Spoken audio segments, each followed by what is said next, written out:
C'est un environnement. Le Guinéen à la quête de quotidien. La mobilisation a toujours été sur la base des sous en Guinée. À des moments donnés, nous avons vu les politiques qui ont utilisé les t-shirts et de l'argent pour mettre les gens dans la rue. Le temps des Dadis aussi, c'était la même chose, c'était de l'argent parce que nous sommes informés et on en a vu dans les quartiers, des chefs de secteur, des chefs de quartier, des délégations spéciales, comment ils se sont organisés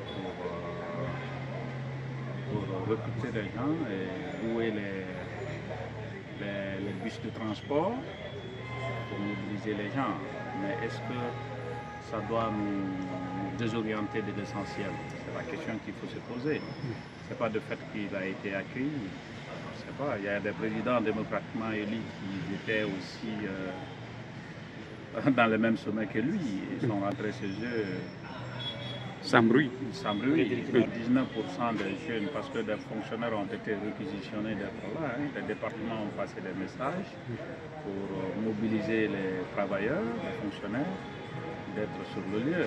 Et les gens étaient, si vous avez remarqué, par direction. Et chaque directeur était censé contrôler ces éléments. Donc, à part ça, je crois que des autres jeunes et les femmes du quartier, vous pensez que les femmes vont sortir avec le folklore comme ça à Conakry? Ce n'est pas facile, mais c'est ça aussi qu'on appelle le pouvoir. Moi, je crois que ça, c'est ce qu'on appelle la puissance publique. Des fois, généralement, ils utilisent des sous pour mobiliser. C'est ce que je vois, c'est ce qui se passe. Ça ne doit pas nous désorienter, ça ne doit pas nous faire croire qu'on peut abandonner l'essentiel. C'est là où j'interpelle le procureur général de la République, que lui-même il observe 2 poids 2 mesures. Et chacun de nous est libre de manifester sa joie ou vraiment de contester le mécontentement qu'il a. Donc moi, je voudrais qu'on quitte dans 2 poids 2 mesures. Si c'est un droit pour accueillir un président de la transition avec des fanfares, si c'est un droit pour organiser des mouvements de soutien, ça doit aussi être un droit pour des autres de revendiquer, de contester, d'accueillir aussi leurs leaders.